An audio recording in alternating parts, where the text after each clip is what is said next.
first quail calls and the sun comes back, follow the drinking gold. The old man is waiting for to carry you to freedom, follow the drinking gold. Follow the drinking gold, follow the drinking gold. For the old man is waiting for to carry you to freedom, follow the drinking gold. The riverbed makes a mighty fine road, and dead trees will show you the way. It's rough lake, dead lake, traveling on, to follow the drinking gold. To follow the drinking gold, follow the drinking gold. For the old man is waiting for to carry you to freedom, follow the drinking gold.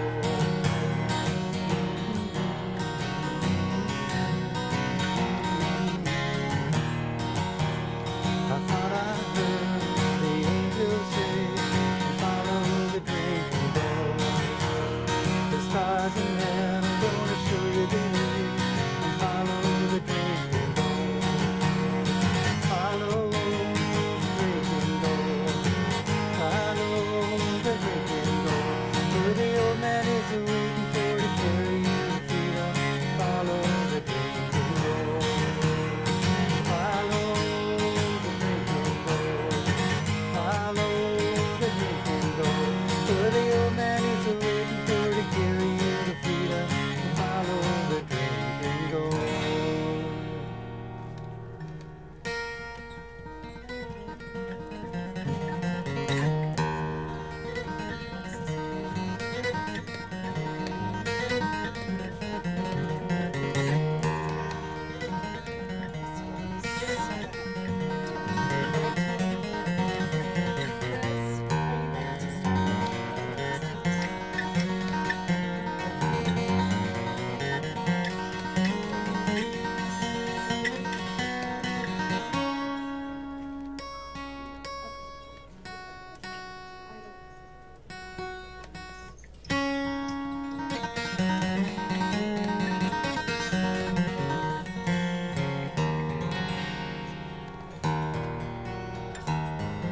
Audio's good. Okay, Lively tape's people. rolling and recording. Hi, we are sitting here today with Roger McGuinn, who founded the Birds, and we are going to just talk for a little bit about you. How you doing? Good. I'm fine. How are you Yeah? doing? Yeah. Good. I apologize. I am a novice, so I'm going to ask you some very, very Oh. beginning questions about who you are, and you want to start there with Well, who you I've are? done a lot of interviews where, you go to a college radio station and they say, well, I don't know much about you, so tell me about yourself. And Exactly. so, okay, I was born in Chicago, and I studied at the Old Town School of Folk Music. I love folk music. And I was hired by a group called the Limelighters and then the Chad Mitchell Trio. And after that, I worked for Bobby Darin. Yeah. And then I worked for Judy Collins on her third album. And I went out to Los Angeles and started a group called the Birds. And that's probably where most people would have picked up the story. Right. Yeah. Before that, I was kind of more obscure. So the Birds were a folk band that did electric music. We kind of combined folk music and rock and roll. Yeah, but the Birds had some major names in them, or people who went on to do. Like, Yeah, who was well, it- they who weren't wa- at the time. They were just kids. Yeah, Yeah, David Crosby became a very big yeah, and popular, too. yeah. And how did you guys meet? Met David at the Ash Grove Folk Club in L.A. about 1960 when I was working with the Limelighters. He was an actor. He wasn't a musician at the time. And we talked. We hung out. Actually, we went up to Santa Barbara together and did some hanging out. And then I went on to San Francisco. But I met him back in 1960. Wow. Yeah. And you went on, and then you later founded the Birds? Yeah. Formed the Birds? Right. The succession of events was I worked with the Limelighters. Uh-huh. I did an album with them called Tonight in Person on RCA. And then I went to San Francisco and I was hired by the Chad Mitchell Trio, and I did 2 albums with them. I did Live at the Bitter End and Mighty Day on Campus with them. Okay. And then I did Judy Collins' 3rd album with her. I toured with Bobby Darin for a couple of years. And then I came to LA and the Birds got together. Okay. That's how it went. And Grant historically. Parsons was in the Birds too. Well, correct? he actually wasn't an official member. He was a hired employee for about 9 months. Wow. Yeah, but he was in the Birds, and he was really in love with country music. So even though we had dabbled in country music and doing some songs on some of the Byrds albums in the country vein, Graham wanted to do an entire album of country music. So we all went down to Nashville and we recorded the Sweetheart of the Rodeo. Ooh-wee, ride me high, like that. Tomorrow's the day my bride's gonna come. It's beautiful. Thank you. What is the difference between folk and country, besides, you know, the obvious twang? That's the difference. The Byrds were more folk-oriented, correct? Yeah, well, when I was growing up at the Old Town School of Folk Music, we incorporated country into the definition of folk music. Country music was basically music that came out of the South. It was Southern music, and it had its roots in England and Ireland. It was brought over to the Appalachians and distilled there and became mountain music. And then gradually it became commercial country music, which is a whole different animal. It's more like pop music or Right. rock and roll now. But back then it was more folk music. It was folk oriented. It was story songs, songs about relationships, love, and hate and murder and that sort of thing. Well, folk is very similar to that. Yeah, And then that's right. There's a lot of similarity. In fact, I would consider early country music to be folk music. Right. It's just sort of gotten much more slick in the last 40 years or so. Sure. Yeah. Much bigger business. Yeah. And then you all electrified it, correct? When I was working with Bobby Darin, Electrified folk. yeah, I was a folk singer, and we just did a lot of acoustic music and finger picking. When I was working for Bobby Darin, my job was to listen to the radio and write songs like the ones that were on the radio. I was working in the Brill Building, the famous building in New York, Tin Pan Alley. Okay. And we listened to the radio and we used to write songs. And some of the songs that were coming out were the Beatles at that time. And the Beatles were really knocked my socks off. I loved what they were doing. And being a folk musician, I started incorporating the Beatle beat with the old folk songs. Can you do it? I'd take a song like, "The water is wide, I cannot cross." That's before the Beatle beat. Okay. And neither have I wings to fly. And I take it and put a beat to it like, "The water is wide, I cannot cross over. And neither have I wings to fly. Build me a boat that can carry and both shall my love and I." So you see, it gives it a lot more energy. Right. And it was more radio friendly, because the other way was like, "Oh, the water is wide, I cannot cross it." It wouldn't play on the radio. Yeah. There was a point after which folk music wasn't being played on the radio. So that was my idea, is to kind of kick it up and put it into a more radio friendly mode. And I brought that with me from New York to Los Angeles, and that was kind of the essence of what the Byrds did. Now, what about the reception from traditionalists? Did you have a hard time? Yeah, they were not sympathetic to what I was doing. Yeah. First of all, they considered the Beatles bubblegum. They didn't have any respect for it. And very few folk musicians got it. One of them was Gene Clark, and he and I started the Byrds together. I remember telling, I was hanging out with John Phillips of the Mamas and Papas before the Mamas and Papas started in New York. And I told him about what I was doing, and he thought, "Oh, that's silly, you know. The folk music was really the real music, and rock and roll was some sort of subhuman stuff that he didn't want to get involved with." Well, a couple of years later, he was in the Mamas and Papas, Right, and right. changed his tune. But it was a good thing that, you know, Bobby Darin kind of steered me in that direction. It really was a nice area. So how big was the scene? I mean, you're dropping, and I'm not saying that you're dropping, but you're dropping these huge names. How many of there were you living in New York at the time? I can name, there were really only a handful of folk musicians running around at the time. There was a Kingston Trio. They were big. Dylan was just coming up. He was not a real popular guy. He was just working at Gertie's Folk City. Tiny Tim was around. I remember Richie Havens, and I don't remember Janice Ian being around, but I think she was. Bill Cosby was a stand-up comedian at some of the places in the Village, as was Woody Allen. Wow. Yeah, and so there were quite a few people. Judy Collins was already established as a folk singer, and Peter Yarrow was a solo artist before he got into Paul and Mary. Huh. Only about 20 or 30 people in the business at the time. You know, it wasn't a big scene. Were you aware of the talent? Were you aware of the movement, or was it just? Yeah, I was aware of the talent. I mean, it was, from my point of view, it was an artistic renaissance that was going on in not just music, but in art, paintings, and poetry, and theater and everything. It was wonderful, wonderful time. A lot of great parties going on. You could walk down McDougal Street and there'd be 10 parties in the same block, and you could just walk in and hang out, and everybody would welcome you. Wow. It was beautiful. Wow. It was before hippies. Yeah. Okay, so then what happened? So the Byrds, why did the Byrds break up?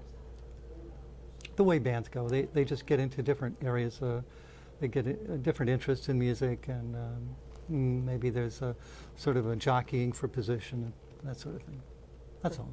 Okay. Yeah. And then what'd you do after that? Well, I stayed with the Byrds for I was the first member, and I was the longest lasting member.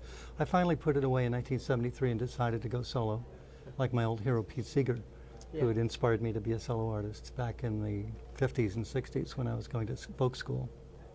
So I've been a solo artist ever since, except for a couple of things where I got together with the former Byrds, Chris Hillman and Gene Clark, and we did a group called McGuinn, Clark and Hillman for a couple of years. Wow. And that was fun, but I really wanted to be a solo artist, so I've been doing that ever since. And are you on the road? How often are you on the road? I go on the road about 30 to 50 dates a year. It's very relaxed. Go That's all around the nice. world. We just came back from Europe and go in You- the United States. How does you found God? And I don't know how to politely put that. How does that affect your being on the road or being in clubs? I don't do clubs anymore. You don't do clubs? No, just don't like them. Yeah. I like small theaters. Yeah. Yeah, that's my preference. I like theaters and concert halls, performing arts centers. Does it affect your writing? Well, I've written some songs that have content like that, but basically I'm a secular artist. I'm not a quote-unquote Yeah. religious or Christian artist. Yeah. I guess there's a lot of money in that. There is now, yeah, yeah. That's not, I'm really not doing it for the money. Yeah. I love what I do. Good. Thank you very much there. Do you get tired of talking about the Byrds? I mean, is that something? Well, I actually put up a lot of questions and answers on my website at McGuinn.com, McGuinn.com. And there's a Byrds FAQ on there that has a lot of these questions and answers. And because in print, especially in print interviews, I do get people asking the same questions over again, and I kind of direct them to that. Yeah. But that's in nice. a live situation like this, where you really can't go to the internet and show everybody, I'm happy to talk about these stories. Well, thank you. They're good stories. They're a They're lot of fun. fantastic stories. Yeah. The Byrds never seemed to follow the verse, chorus, bridge format like the Beatles. Was this, and you were conscious of this? And Some of our songs did that. We had some formula songs that were verse, chorus, bridge, instrumental break, verse, chorus out or whatever. yeah. We did some songs like that, but because I believe we were folk-based, we did a lot of songs that were a lot of verses together with an instrumental break.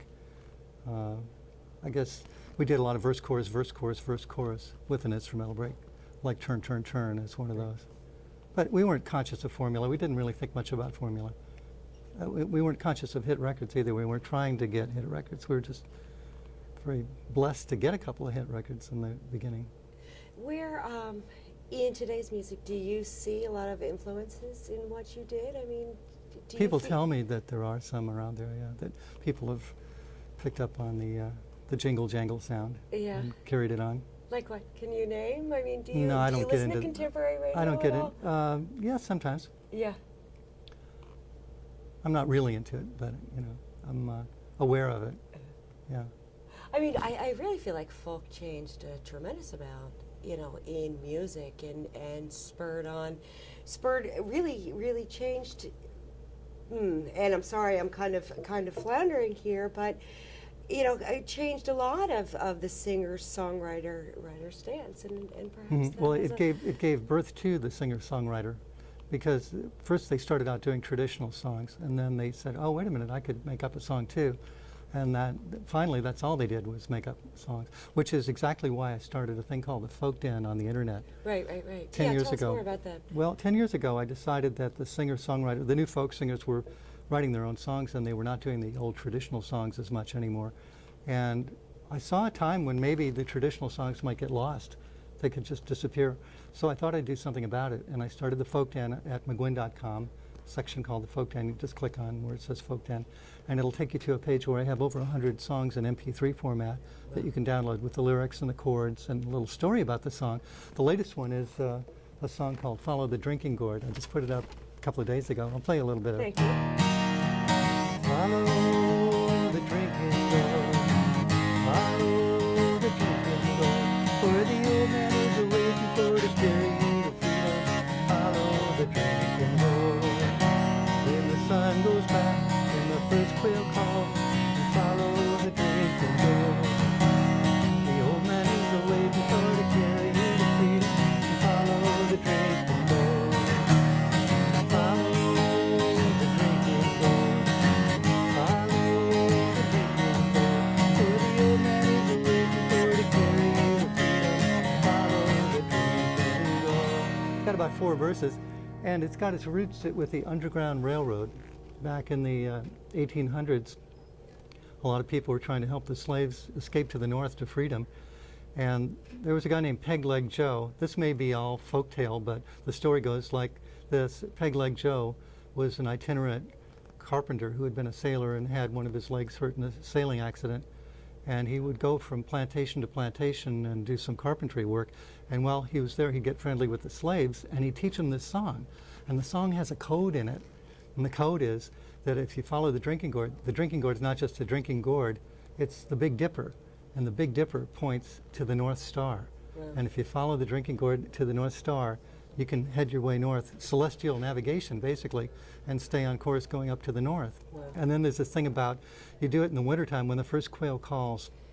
That's when the quails come down from the north. They migrate down to the south. And that's the beginning of the season where you should start going up north. And by the time you get up there, the Ohio River will have frozen over and you can walk across because it was too swift and deep to swim across. It's a great story. I'm not sure how factual it is, but it's a good folktale. And so that I put that up on my website. That's the latest edition. It's the Song of the Month in the Folk Den. And I love the Folk Den. In fact, I'm planning to do a 100 song or so box set of the Great. best songs of the Folk Den to commemorate the 10th anniversary of the Folk Den coming up in November.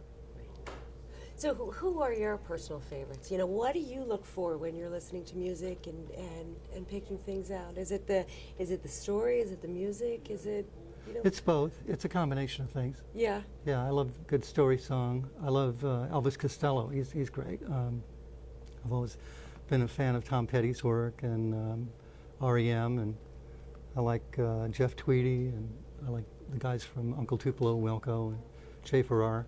The Jayhawks are cool.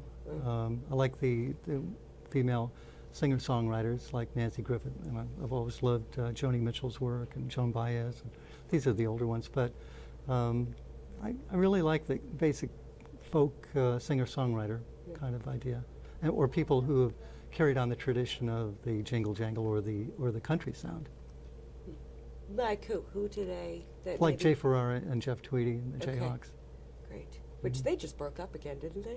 I don't know if they got back together. They broke up a while back. Okay. The Jayhawks did? Yeah. Oh, I didn't hear that. So, Yeah. okay. They broke up one time when Mark left. right? Yeah, that's it. That's what I heard. Okay. They broke up again. Yeah. Bands do that. Back 30, 40 years ago, who really influenced your music besides the Beatles? Pete Seeger was a huge influence. He and the Weavers. Yeah. Remember listening to the Weavers when I was a little kid on one of those big old tube radios with it looks like stands on the floor and it's about 4 feet high. Listen to Kisses Sweeter Than Wine and let's see, some of the songs the Weavers did, like On Top of Old Smoky. It was really cool. Yeah. And I used to go to all their concerts. And then when Pete Seeger broke off from the Weavers, I was really sad for a minute. But I went to see Pete's solo concert, and I was blown away that this guy could carry it all by himself. Wow. I couldn't believe it. So that was an inspiration to me to go solo. I've really always wanted to do that. And you're in the Rock and Roll Hall of Fame, correct? Yeah. Yeah. You want to talk about that? 1991, we all went up to the Rock and Roll Hall of Fame. It was at the Waldorf Astoria in New York, and remember the first Gulf War was going on, so they were worried about whether or not to have the ceremony, but they decided to have it anyway. And they inducted a lot of people, and we all got up and sang and played.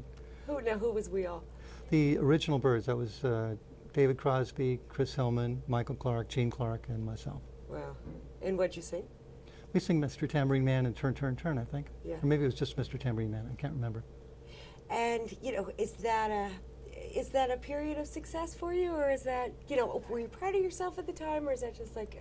Well, I remember at the ceremony, I got the little statue, and I said, when I was riding my bicycle around Chicago back in the 50s, listening to Elvis Presley on my transistor radio, I had no idea that someday I'd be in the same Hall of Fame that he's in, and I'm really glad to be there. So, yeah, it made me feel good. Well, thank you for your contributions to music and what you've given to us. I don't know, would you like to play something else? Sure.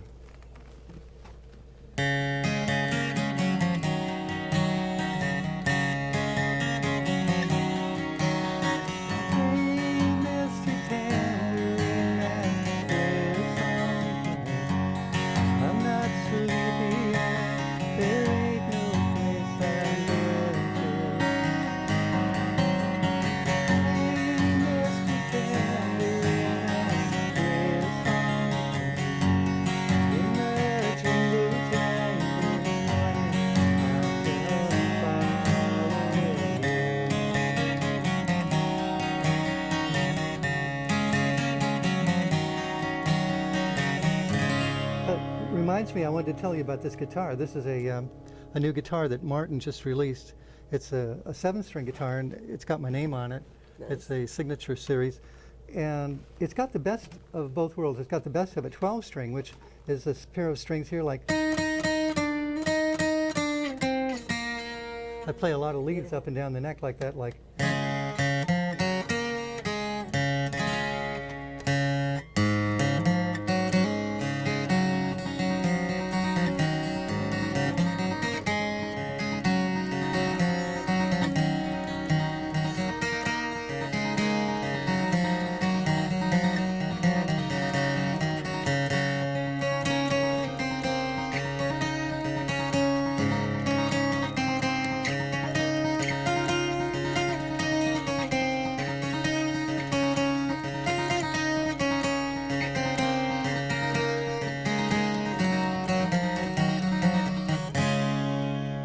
See how I go up and down the neck on that one pair of strings? I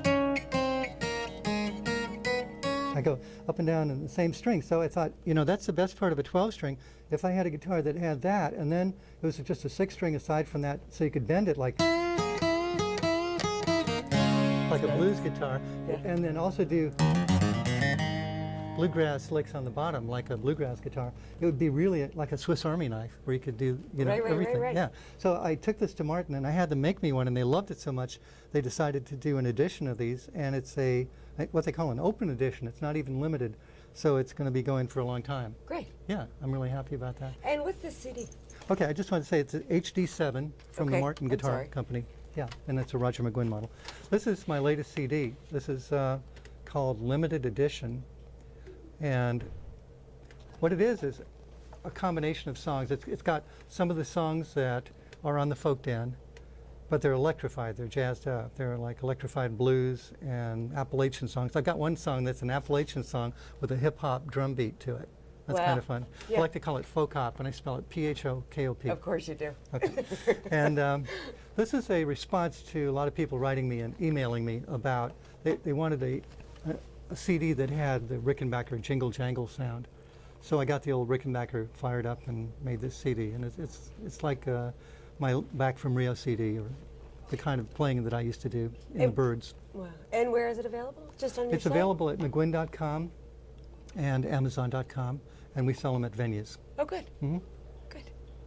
Well, thank you very much for It's got a real speaking. barcode, too. Oh, good. You're all grown up now. Yeah. Okay, well, thank you very much. You're welcome.